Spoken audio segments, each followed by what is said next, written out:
Welcome to Living the Reclaim Life podcast. I'm Denisha. We're glad you're here for conversations that revive hope, inspire healing, and encourage you to live a vibrant life with Christ. So grab a cup of coffee as we chat with today's guest. Welcome to today's episode. I am looking forward to having you meet my friend Robin Sertell. And if you've been listening to the podcast for a while, Robin did a couple of episodes with me on the Father's love and the Father's heart for us. And it was beautiful. So if you missed those, feel free to go back and check those out. Robin is an ordained pastor. She is an author and international speaker. She's the education coordinator for the Abortion Survivors Network. She's a woman of many hats. She's the founder of Robin Sertell Ministries and the director of Empowered You School of Ministry. So welcome back, Robin. Thanks so much for having me, Denisha. Love being on this podcast with you. Oh, we love having you. So Robin and I met through the Abortion Survivors Network. We're both a part of that organization that serves survivors and their families.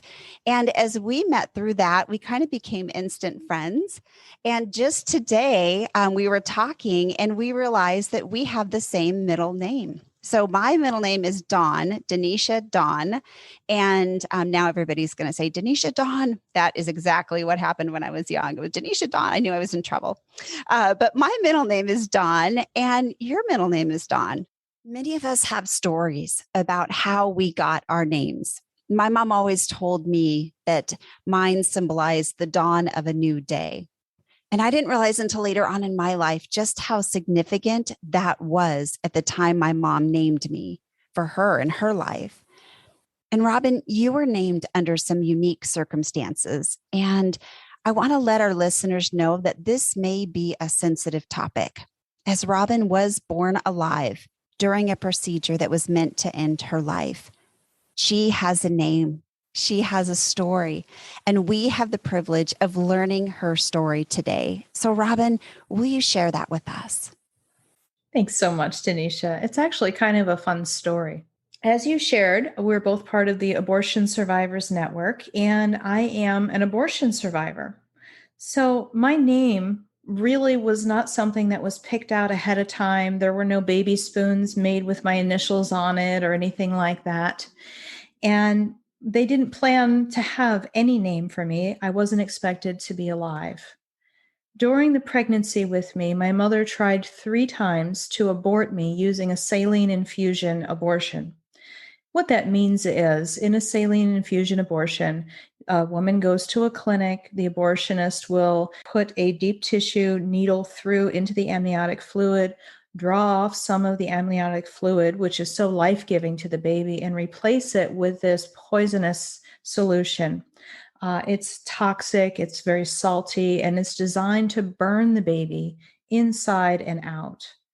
As the baby is inside that fluid, they not only have that fluid burn their skin, but of course the baby gulps it down, it goes into the nose, all the areas. And so normally that baby is just burned from the inside out and the outside in.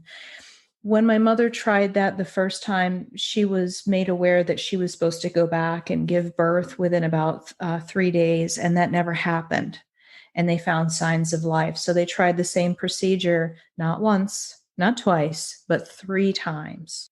After the 3rd time, she never went back to see if there were signs of life. She just expected to deliver a stillborn child.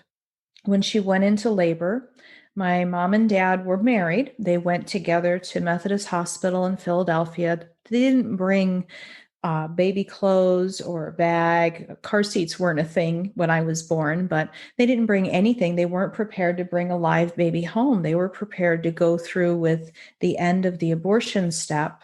During the labor, the doctors came in and said, we were seeing some funny things. And at the end of the delivery, I came out screaming and was not supposed to be alive. And so my name was not chosen. They didn't know what to do. My dad had already lost his first wife and child, their little baby boy named Bobby, in a car accident. A drunk driver had hit them and killed them. And so my dad wasn't in agreement with the abortion attempts. It was my mother who was interested in the abortion.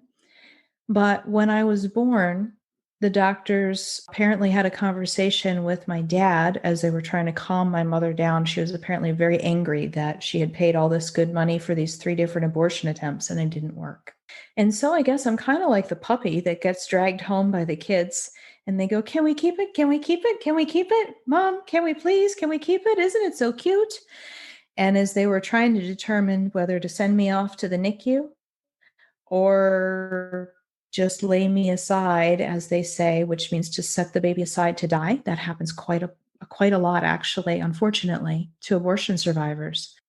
Apparently, there was a little bird on the window ledge, and it was early in the morning, and it happened to be a robin. And so, with the sun shining in that hospital room in Methodist Hospital in Philadelphia, Mm. my mom looked over as my dad was trying to convince her to keep me and said, "Fine, name it Robin Dawn," after the little bird in the early morning sunshine. So that's how I got my name. That speaks to your life, that, a little bird with life speaks to the moment that they are sitting in, also to see something. I think of my son, my 10-year-old. I'll say, "What do you want to pray for?" And he'll look around the room and say, "Thank you, God, for that chair, for that, door, for my room, my keyboard." And that's what I'm thinking about, as you were born, your mom looked around and saw that robin and said, "Robin Dawn." Absolutely. Yeah, that's such a beautiful story about your son. What we're thankful for really leads us into the first step of agreeing with God about what that thing is. And as a young child, it was really hard for me to be thankful. When I was very young, I spent most of my life in and out of Children's Hospital of Philadelphia dealing with all of the physical after effects of all of that poison in the womb. Right. And so I had grand mal seizures, I had digestive problems, I had skin and hair problems. I had weird reactions to the sun. I'm the only person I know that's ever had a houndstooth pattern sunburn.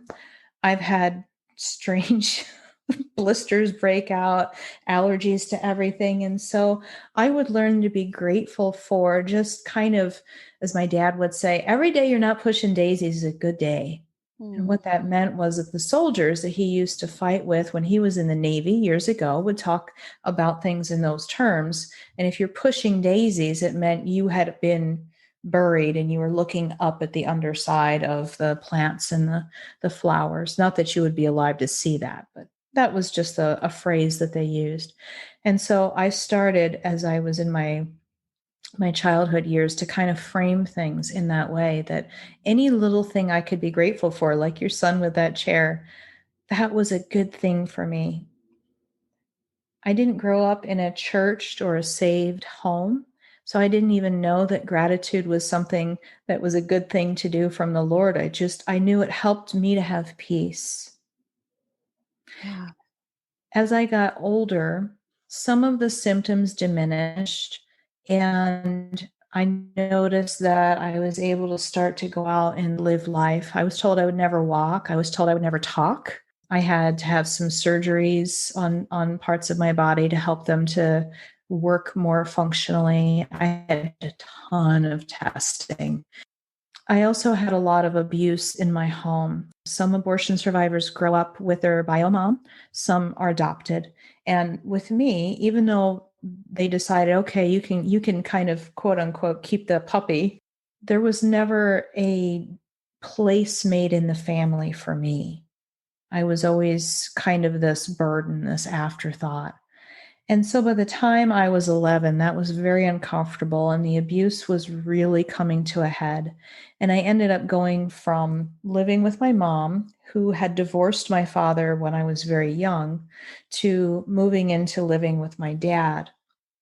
They both had their dysfunction, although my dad was a little bit of a hero in my eyes. And I was super grateful for him because I knew everybody always talked about the abortion attempts and my birth, and that if dad wasn't there pulling for me, I would not have made it. Mm. So I always can look back and see the grace of God in giving me a dad who stood for life for me. He never came to know the Lord before he passed away, but he was still a type or a picture of Jesus to me in a way because he interceded for my life. When I was in my early 20s, I found myself pregnant for my daughter. After having had several miscarriages, I finally came to the place where I knew she was going to be real. She was going to be born. We had made it past all the danger zone parts of the pregnancy, and the doctors were saying, "You're good to go. You're going to deliver." And they set a date. If I didn't deliver by a certain date, they would induce. I finally ended up really thinking about my mom. So it had been over 10 years since I had seen or heard from my mom. We always knew where each other lived, but we had no contact. I didn't agree with her lifestyle. She was self medicating with some alcohol. She had some mental illnesses. And so I really wanted to stay away from that.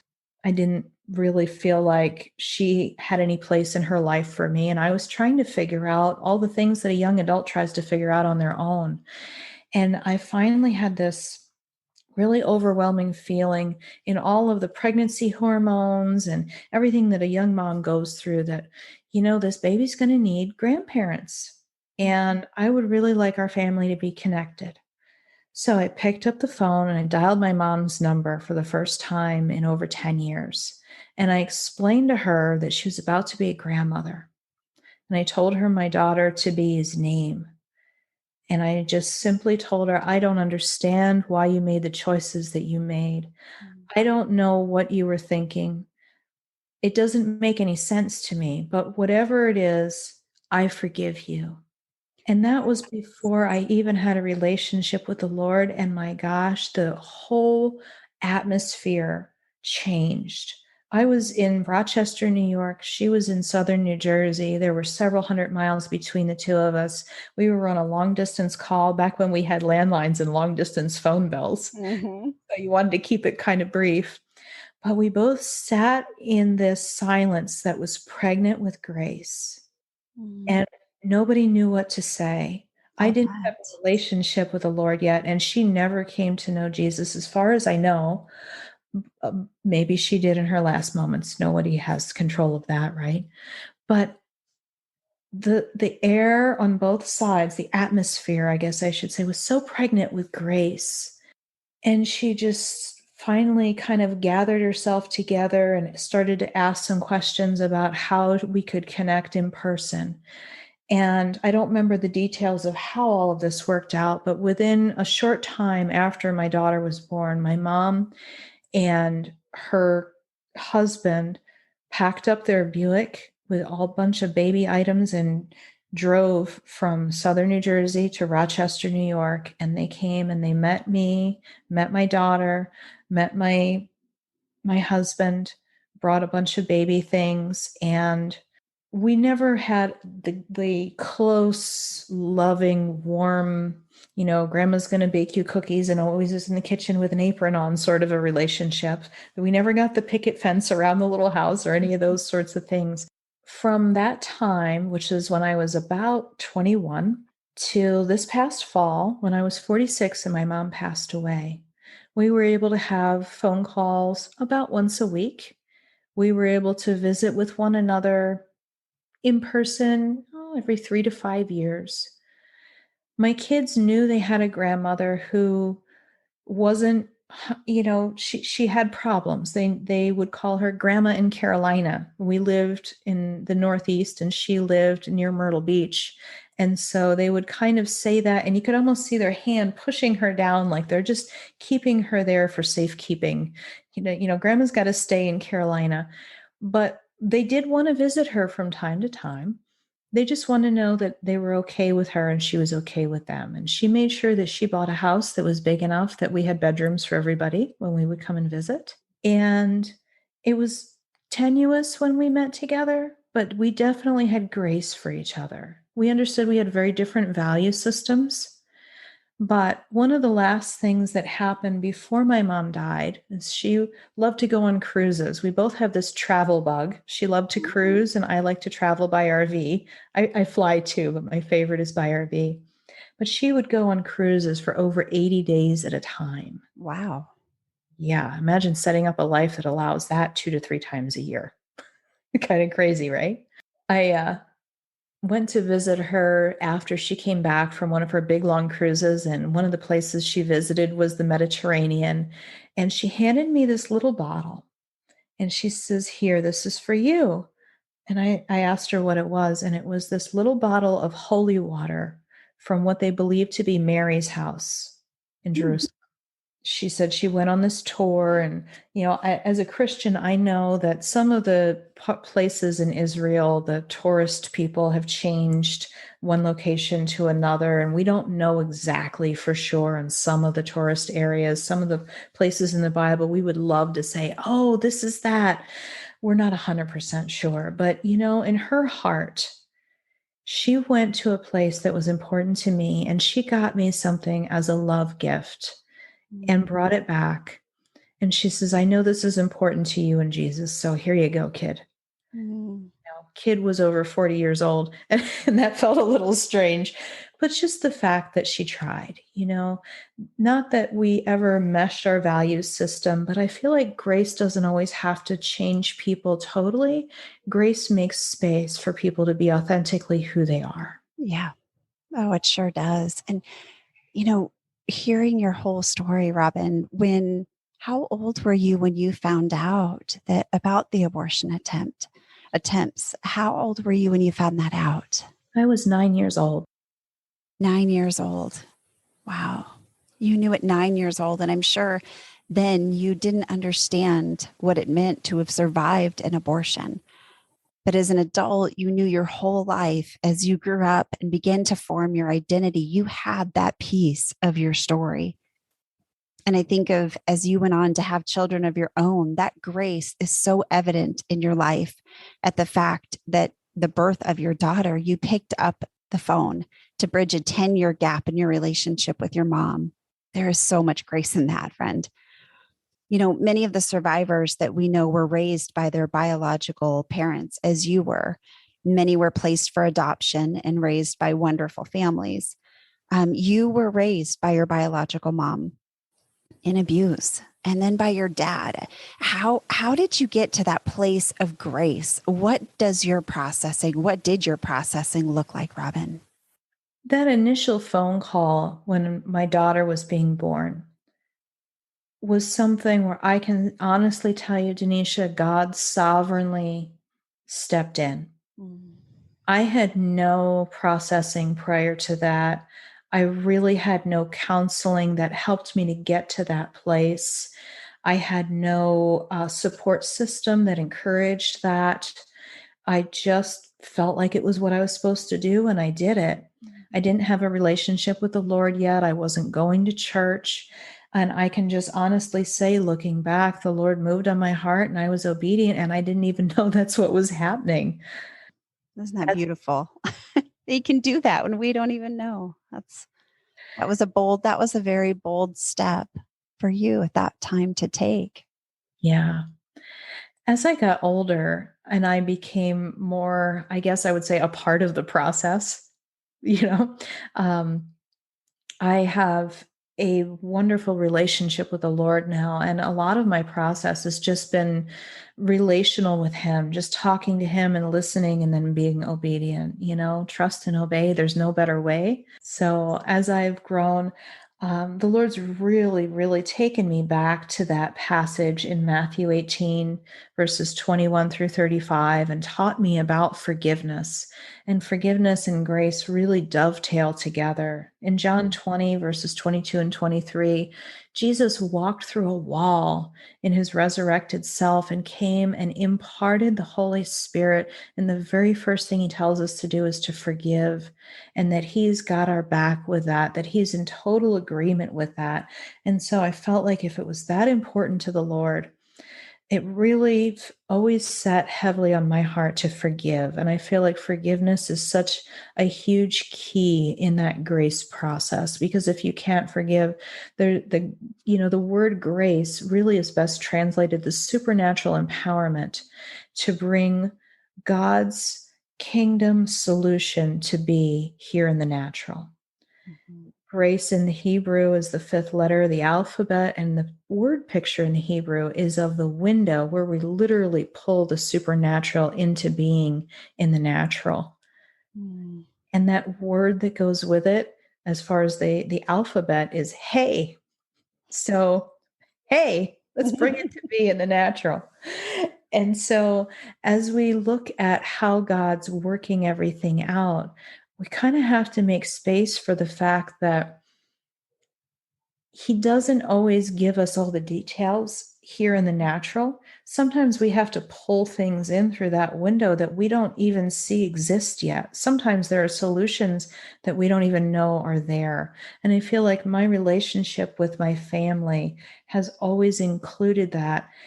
And again, it's not because I am some wonderful hyper spiritual person. It's just that God's somehow sovereignly walked that out through me, even when I didn't even know what I was doing. And I love that I don't always have to know what I'm doing because He does. There's a grace in that as well, right? Absolutely. Yeah. And did your mom go on to have, did she have any more children? No, I was it. No more Okay. children. I think she had another abortion. I'm not 100% sure, but I remember when I was, maybe 8 or 9, my my mom went to the hospital and ended up coming home and being in bed, and she just seemed like something was really bad wrong. Like I was not allowed to be around her or near her. There was a lot of crying, and my mom wasn't a feeler. She was a real tough cookie, and that was part of her mental illness. She wasn't one to do a lot of that stuff. And my stepdad kind of puppy guarded the room. I wasn't allowed to go anywhere near her. I remember asking her about that years later, and I had had a number of miscarriages. And so, in my soft heart of empathy, I went to her and I said, "Gosh, Mom, I'm so sorry. Do I remember this event correctly? Did you have a miscarriage?" Because as I looked at it through the lens of my miscarriages, that's what it looked like it might have been. And she just kind of said, "Oh, no, nope, that wasn't a miscarriage," and changed the subject right away. And I knew that there had been an OBGYN involved. And so I'm not sure what all happened there, but I speculate. I think there was possibly another abortion. She made it very clear that I was tolerated, not celebrated. And the medical issues that you had from birth and the times that you spent in the hospital as a child, do you still have any of the aftermath from that? Are there medical things that you still encounter because of that procedure? Oh, yeah. Thankfully, I had my last seizure in 1987. Oh, nice. That is a huge That's relief. huge. Yeah. Huge relief. Although I have quite a heart for people who have epilepsy. I have had friends who've had children who have epilepsy. I've raised money for the Epilepsy Foundation. I really have a heart for that because I know what it's like to be in that skin. I have a ton of skin and hair things that happen from time to time. I have places on my scalp that look like little Klingon spots. Have you ever watched Star Trek? And you see Mhm. the Klingons have these strange markings around the edges of their face. I have some in my hairline, just underneath the nape of my neck, and some at the crown. And no hair grows there. And the dermatologists have said that those are burn marks from the saline, Mm. apparently from being in it for so long. I had some burning from the saline in my digestive tract, which has caused, there's always a section of my digestive tract that doesn't work, is the best way I know how to describe it without getting into a lot of medical terminology. The way the body works, we're always constantly renewing ourselves, but there are parts that are damaged. And so, the interesting thing with the digestive tract with me is that this part has moved. And so sometimes I have problems in my throat, sometimes I have problems towards my stomach, sometimes it's my small intestine, sometimes it's my large intestine. It's like bingo, you never know. So it just moves around, and it's caused me to have problems that necessitate hospitalizations and diet problems and diet changes, I guess I should say. Some years I'm gluten-free. Some years I'm on something called the low FODMAP diet, which is particularly non-fun. If you want a course in misery, take the low FODMAP diet. In some years I can eat just about anything as long as it's in moderation.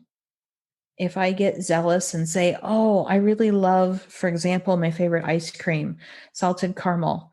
If I love salted caramel ice cream, man, I'm going to have seconds. Oh no, that will cause problems. And all food is like that for me. So that's been a major issue with the digestive things. And then just the after effects of the trauma. Right. Have been very interesting to feel the effects in my body. And as I've grown older, to know, oh, that's what that is. Especially, I would assume, as medical technology and things can kind of pinpoint that more than, oh, you have an issue with your skin, or they can actually narrow that back to your birth. Yeah. When I was a kid, my skin was beet red and full of bumps. Mm-hmm. And if you read medical literature, saline infusion abortion survivors are called the candy apple red babies because our skin was all burned. With me having the 3 different attempts and soaking in that for so long, I had a very long bout with that. And that went on, gosh, my skin still, it's so thin. And I'll go to a dermatologist once in a while. I've had skin cancer removed and different things like that. And they're always amazed. Your skin is so thin. Your skin doesn't have all the same stuff that everybody's has. Your hair doesn't have all the same stuff that everybody's has. It's very thin and very fragile, both the skin and hair. How do doctors react when you share your story with them, when you share the why behind it? How have you had doctors react to that? That's an interesting question, Denisha. I actually had one doctor that told me he was going to take that off of my medical record because he doesn't believe that it's accurate and he doesn't believe that it's possible for someone to survive an abortion attempt. So it does say on my medical record that I'm an abortion survivor, and he wanted to remove that. It made him uncomfortable. And I always wondered, how were you touched by that there, Doc? Were you involved in an abortion somehow? We know that statistically 1 in 3 people are touched by abortion. I tend to think that that number is higher. Yeah. And I wondered if he was triggered in his heart. Yeah. I know that through talking to other survivors as well, the medical piece has been a big deal where either people have said, yes, that's the case, or, well, how did you survive that? Or, if I was the doctor, I would have just done this. And that's so hard to hear as a survivor. I feel like that takes an extra level of grace.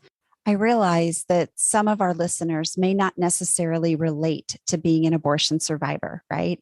That feels like it's really rare. Yet I will tell you guys, it's more common than we know. And that's why we're doing this little mini series. But for each of us listening, if we take our stories and we put them in a pot, and all of our experiences, circumstances that we've been in life that have been hard from our past, if we all put them in a pot and we turn up the heat, and we boil off the unique circumstances, what we have left in the pot is our feelings, or what we're left with, the remnant of those circumstances from things that have happened in our lives. And Robin, I can really hear a ton of God's grace and compassion in your story. So what would you say to a woman listening who has experienced abuse or harm that exists in her story at the hand of someone else, or even ourselves, right? How do we extend the type of grace and compassion that we hear in your story to ours? What thoughts come to mind for you that you can share with us? What thoughts come to mind when I think of that are the words of the Serenity Prayer. God, grant me the serenity to accept the things I cannot change, the courage to change the things I can, and the wisdom to know the difference. I really feel that encapsulates how to walk that out, because there are some things you can't change, some things you can. You do need the wisdom. It takes a ton of courage, and for the Lord to give you the peace, to have the grace when you're able. And that's beautiful. Thank you for sharing that. That's a very good point. And when you're able is such an important piece there too. sometimes we can try to step into things before we're ready. And it sounded like the birth of your daughter was the moment you were ready at that point. It's a Yeah. beautiful picture. Thank you. Yeah. Well, Robin, thank you so much for sharing your story. And it's, as we hear your story, there's such a theme of grace, such a thread of God's grace on your life to spare your life, to, help you through the medical issues over the years, to build that, to form that relationship with you, and then to bring you back into a relationship with your mom. That's just a beautiful picture of God's grace. So thank you so much for sharing that today. Oh, thanks so much for having me, Denisha. I love coming on your podcast. Thanks for listening. I pray you found hope in today's conversation and maybe even feel a little less alone in your story. Stay connected with us on Facebook and Instagram at Reclaimed Story. Want to learn more about living a reclaimed life and how you can be a part of our growing community of reclaimers? Check out our website at reclaimedstory.com. All of those links and more will be in the show notes. And if you enjoyed this inspirational podcast, be sure to subscribe, rate, and review. That is a huge help in helping us reach more people to live the reclaimed life. Thank you so much for listening.